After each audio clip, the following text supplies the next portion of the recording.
அடுத்து மருத்துவ படிப்புகள். இப்ப மருத்துவ படிப்புகள் அப்படின்னாலே நமக்கு நீட்ல மார்க் எடுக்கலைன்னா அப்படியே மருத்துவ படிப்பை விட்டுட்டு போகக்கூடிய ஒரு சூழல் இருக்கு. நான் ஏற்கனவே சொன்ன மாதிரி நாம வந்து ஒரு கோர்ஸை மையப்படுத்தி நம்முடைய கனவுகளை லட்சியங்களை அமைக்க கூடாது. நம்ம இலக்குகள், துறைகள், மெடிக்கல் செக்டார் அப்படி நீங்க வந்து இலக்க வைக்கணும். ஒரு எம்பிபிஎஸ் நீட் எக்ஸாம்னு இலக்கு வைக்க கூடாது. அதனால மருத்துவத்துறையில சாதிப்பதற்கு நீட் எடுத்தும் நிறைய படிப்புகள் இருக்கின்றது, நீட் மதிப்பெண் இல்லாமலும் நிறைய படிப்புகள் இருக்கின்றது. வெறும் +2 மதிப்பெண் எடுத்து +2 மதிப்பெண் அடிப்படையிலே மருத்துவத்துறையில் சாதிப்பதற்கு எவ்வளவு படிப்புகள் இருக்கின்றது. அதே மாதிரி வந்து காசே இல்ல, மார்க்கே இல்ல, எதுவுமே இல்ல, அப்படி இருந்தாலும் மருத்துவத்துறையில சாதிப்பதற்கு எத்தனையோ படிப்புகள் இருக்கின்றது. அதுதான் நம்ம விரிவாக பார்க்க இருக்கிறோம். அதனால மருத்துவ துறையில் சாதிக்கணும் அப்படிங்கறத வந்து நீங்க மாணவர்களுக்கு இலக்கா செட் பண்ணுங்க. பெற்றோர்களுக்கு சொல்றேன், மாணவர்களுமே சொல்றேன். அந்த ஒரே ஒரு பிடிச்சிக்கிட்டு நீட் எம்பிபிஎஸ் இல்லைன்னா அவ்வளவுதான் போச்சு, மெடிக்கல் மருத்துவ கனவே போயிருச்சுன்னு நினைக்காதீங்க. மருத்துவத்துல எத்தனை நூற்றுக்கணக்கான வாய்ப்புகள் இருக்கின்றது. நீட் என்பதும் அதுல ஒரு 4-5 வாய்ப்பு தான். 5% படிப்புகளை தவிர்த்து மிச்சம் 95% மருத்துவம் சார்ந்த படிப்புகளுக்கு நீட் தேர்வு அவசியம் இல்லை அப்படிங்கறத புரிஞ்சுங்க. அதெல்லாம் இப்ப விரிவாக விளக்க இருக்கின்றேன். தொடர்ந்து இதை பாருங்க. ஃபர்ஸ்ட் மெடிக்கல் ப்ரொஃபஷனல் இந்த கேட்டகரி எடுத்தீங்கன்னா ஒரு 3 பிரிவாக பிரிக்கலாம். ஒன்னு என்னன்னா மெடிக்கல் டாக்டர், அடுத்து வந்து பாத்தீங்கன்னாக்கா பேராமெடிக்கல் அப்படின்னு சொல்லுவாங்க, இல்லைனாக்கா அந்த மருத்துவருக்கு ஒரு அசிஸ்ட் பண்ணக்கூடிய ஒரு துறை அப்படின்னு சொல்லலாம். மூணாவது வந்து மெடிக்கல் ரிசர்ச். சரிங்களா? இந்த 3 துறையில இந்த முதல்ல இருக்கக்கூடிய அந்த டாக்டர் இருக்கா இல்லையா, அதுக்கு மட்டும்தான் உங்களுக்கு நீட் மதிப்பெண் தேவை இருக்கு. ஸோ எம்பிபிஎஸ் பிடிஎஸ் படிக்கிறதுக்கு நீட் மதிப்பெண் தேவை. அந்த மாதிரி சித்தா, ஆயுர்வேதா, யூனானி இது படிக்கிறதுக்குமே வந்து நீட் மதிப்பெண் உங்களுக்கு அவசியமா இருக்கின்றது. இதுல வந்து உங்களுக்கு எல்லாருக்கும் தெரியும், ஒரு 600 620க்கு மேல எடுத்தாதான், எபோ 600 எடுத்தாதான் நமக்கு எம்பிபிஎஸ் வந்து கவர்மெண்ட் மெடிக்கல் காலேஜஸ்ல கிடைக்க வாய்ப்பு இருக்கு. ஆனா பொதுவாகவே நீட் தேர்வை பொறுத்த வரைக்கும் ஒரு 400 மதிப்பெண்ணுக்கு மேல எடுத்தீங்கன்னாலே இன்னும் பிற வாய்ப்புகள் நிறைய இருக்கு. சரிங்களா?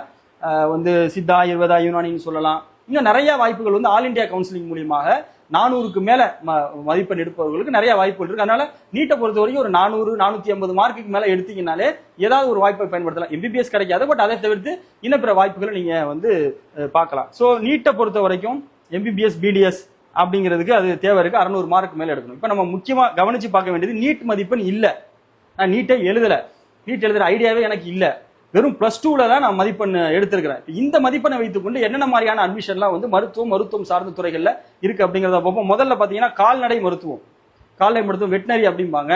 இது வந்து ஒரு 195க்கு மேல உங்களுக்கு ஒரு மெடிக்கல் கட் ஆஃப், ஏன்னா நீங்க +2 ரிசல்ட்ஸ் வந்திருக்கு, கட் ஆஃப் இருக்குன்னா நீங்க தாராளமா இதை வந்து ட்ரை பண்ணலாம்.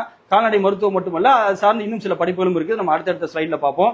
அதுக்கப்புறம் பாத்தீங்க அப்படின்னாக்கா பேராமெடிக்கல் கோர்சஸ், தமிழ்நாடு அரசினுடைய மருத்துவ கல்லூரிகள்லயே நீங்க 3.5 ஆண்டு காலம் 4 ஆண்டு காலம் துணை மருத்துவ படிப்புகளை நீங்க வந்து மருத்துவ கல்லூரிகளே படிக்கலாம். இங்க ஃபீஸ் அப்படின்னு பாத்தீங்கன்னா ரொம்ப ரொம்ப கம்மியா தான் இருக்கும். ஒரு 5000 8000 ஒரு 10,000 ரூபாய்க்குள்ளதான் என்ன இருக்கும், ஒரு வருஷத்துக்கான ஃபீஸ் வந்து இருக்கும். ஸ்காலர்ஷிப் இருக்கு. ஸோ அதுல என்னென்ன படிக்கலாம் அப்படின்னா, பிசியோதெரபி படிக்கலாம், ஆக்குபேஷனல் தெரப்பி படிக்கலாம், ரேடியோ தெரப்பி படிக்கலாம், audiology and speech language pathology படிக்கலாம். இந்த 4 படிப்புமே பாத்தீங்கன்னா தெரப்பிஸ்ட், பட் இருந்தாலும் நம்ம மக்கள் மத்தியில பிசியோ டாக்டர் தான் சொல்லுவாங்க. அது ஒரு தெரப்பி தான், பட் ஸ்டில் பிசியோ டாக்டர் அப்படிதான் சொல்லுவாங்க.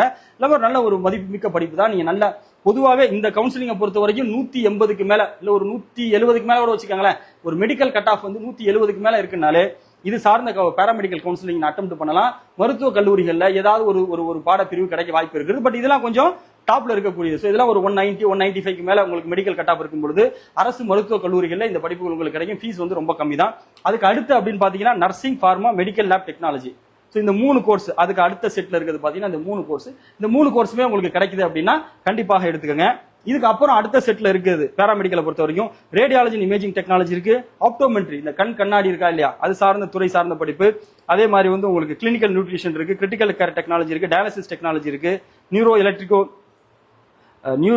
எலக்ட்ரோ பிசியாலஜி, இந்த மாதிரி நிறைய கோர்ஸ்கள் இருக்கு. இதெல்லாம் இதுல இருக்கக்கூடிய ஓரளவுக்கு டாப் கோர்சஸ் வந்து உங்களுக்கு நான் மென்ஷன் பண்ணி சொல்லியிருக்கிறேன். இதெல்லாம் நீங்க என்ன பண்ணலாம், எடுத்து படிக்கலாம். 170க்கு மேல கட் ஆஃப் இருக்குன்னா நீங்க முயற்சி செய்யலாம். கண்டிப்பாக அரசு மருத்துவ கல்லூரிகளில் ஏதாவது ஒரு பாடப்பிரிவில் உங்களுக்கு கிடைப்பதற்கு வாய்ப்பு இருக்கின்றது. சரிங்களா? ஆனா பொதுவா பேராமெடிக்கல் கோர்ஸ் பொறுத்த வரைக்கும் பிரைவேட் காலேஜஸ்ல இந்த காசு கட்டி அனஸ்தேஷியான்னு படிக்கிறாங்க, அதெல்லாம் படிக்காதீங்க.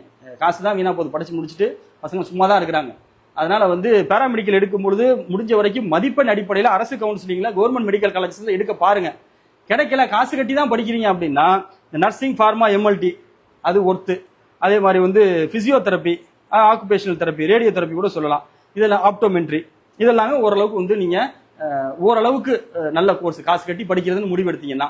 மற்றபடி வேற பேராமெடிக்கல் கோர்சஸ்லாம் வந்து நீங்க பெரிய அளவுக்கு காசு கட்டி எடுத்து படிக்காதீங்க. அடுத்து வந்து மார்க் கம்மியா இருக்கு சார், +2 வந்து நான் வந்து ஒரு 160 above கட் ஆஃப் வச்சிருக்கேன், 155 above கட் ஆஃப் வச்சிருக்கேன், இல்ல 150 above கட் ஆஃப் வச்சிருக்கேன், மெடிக்கல் கட் ஆஃப் நான் சொல்றேன். உங்களுக்கு வந்து 2 வருஷ டிப்ளமா கோர்சஸ் இதே கவர்மெண்ட் மெடிக்கல் காலேஜஸ்ல வந்து உங்களுக்கு ஆஃபர் பண்றாங்க. ஃபீஸ் எல்லாம் பாத்தீங்கன்னா ஒரு 800 ரூபா, 1000 ரூபா, 1500 ரூபா, 1800 ரூபா, இதுதான் வருஷ ஃபீஸ். எல்கேஜி ஃபீஸை விட ரொம்ப ரொம்ப கம்மி. 150 கட் ஆஃப் மார்க் எடுத்தாலே தமிழ்நாட்டில் இருக்கக்கூடிய அரசு மருத்துவக் கல்லூரியில் 2 ஆண்டு டிப்ளமா மெடிக்கல் கோர்சஸ் உங்களுக்கு கிடைக்கும். Diploma nursing, diploma MLD, diploma pharma, dental mechanic, diploma optometry இருக்கு, மெடிக்கல் ரெக்கார்ட் டெக்னீஷியன்ஸ் இருக்கு, மெடிக்கல் ரெக்கார்ட் சயின்ஸ் இருக்கு. எல்லாமே டிப்ளமால 2 ஆண்டு +2க்கு அப்புறம் படிக்கக்கூடிய படிப்பு அரசு மருத்துவக் கல்லூரியில் கிடைக்கும். இதுக்கு தமிழ்நாடு அரசு தனியாக கவுன்சிலிங் நடத்துறாங்க. இந்த பாருங்க, இதுக்கு தனி கவுன்சிலிங், இது பேராமெடிக்கல் டிகிரி கோர்ஸுக்கு தனியாக கவுன்சிலிங் நடத்துறாங்க. அதே மாதிரி வந்து டிப்ளமா கோர்ஸுக்கு தனியாக கவுன்சிலிங் நடத்துறாங்க. இதெல்லாமே பொதுவாக வந்து ஒரு ஜூன் எண்டு, பாருங்க ஜூன் எண்டு, ஜூலை அந்த மாதிரி நேரங்களில் வந்து நீங்க நியூஸை பார்த்துக்கிட்டு என்னோட ஃபேஸ்புக் பேஜ்லயுமே நான் தொடர்ந்து வெளியிட்டு தான் இருக்கிறேன். நோட்டிபிகேஷன் வரும்போது எல்லாருமே வெளியிடுவாங்க. அதை பார்த்து நீங்க என்ன பண்ணலாம், அப்ளை பண்ணலாம். சார் மார்க்கும் இல்லை சார், அது கூட இல்லை சார், நான் ஜஸ்ட் பாஸ் தான் ஆயிருக்கேன், ஸ்டில் நான் வந்து மருத்துவத்துறையில் சாதிக்கணும், நீட்ல எனக்கு வாய்ப்பே இல்லை, நான் தொடக்கூட இல்லை, அட்டெம்ப்ட் கூட பண்ணலன்னா நீங்க மெடிக்கல் ரிசர்ச் துறையை தேர்வு செய்யலாம். சரிங்களா? BSc botany, zoology, biochemistry, microbiology. இப்போ இதை வந்து நீங்க என்ன மார்க் எடுத்தாலும் ஒரு 10,000 ரூபாய் வருஷத்துக்கு இருந்தா கூட ஏதாவது ஒரு கல்லூரியில் இந்த கோர்ஸ் உங்களுக்கு கண்டிப்பா கிடைக்கும். இதுக்கப்புறம் நீங்க என்ன செய்யணும்னா மாஸ்டர்ஸ் பண்ணணும்.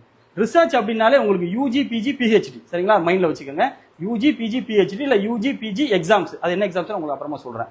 ஸோ நியூரோ சயின்ஸ் இருக்கு, எம்எஸ்சி நியூரோ சயின்ஸ் இருக்கு, மெடிக்கல் மைக்ரோபயாலஜி இருக்கு, பயோமெடிக்கல் ஜெனடிக்ஸ் இருக்கு, மெடிக்கல் பயோகெமிஸ்ட்ரி இருக்கு. இப்படி நிறைய மருத்துவம் சார்ந்த ரிசர்ச் சார்ந்த கோர்ஸ்கள் வந்து படிப்புகள் வந்து பல்கலைக்கழகங்கள் இருக்கும். நல்லா ஞாபகம் வச்சுங்க. நீங்க ஒரு ரிசர்ச் ஓரியன்டா போறீங்கன்னா என்ன செய்யணும்னா யூஜி வந்து ஏதாவது ஒரு காலேஜில் எடுத்துக்கோங்க, பிஜி வந்து யூனிவர்சிட்டிஸ்ல படிங்க. யூனிவர்சிட்டி என்னென்ன யூனிவர்சிட்டி இருக்கு வந்து உங்களுக்கு மெட்ராஸ் யூனிவர்சிட்டி இருக்கு, மதுரை காமராஜர் பல்கலைக்கழகம் இருக்கு, அதே மாதிரி வந்து பாரதிதாசன் பல்கலைக்கழகம் இருக்கு, பாரதியார், இப்படி நிறைய பல்கலைக்கழகங்கள் தமிழ்நாட்டில் இருக்கு. அந்த பல்கலைக்கழகங்கள்ல எம்எஸ்சி நீங்க என்ன பண்ணுங்க, மருத்துவம் சார்ந்த கோர்ஸா தேர்ந்தெடுத்து சேருங்க.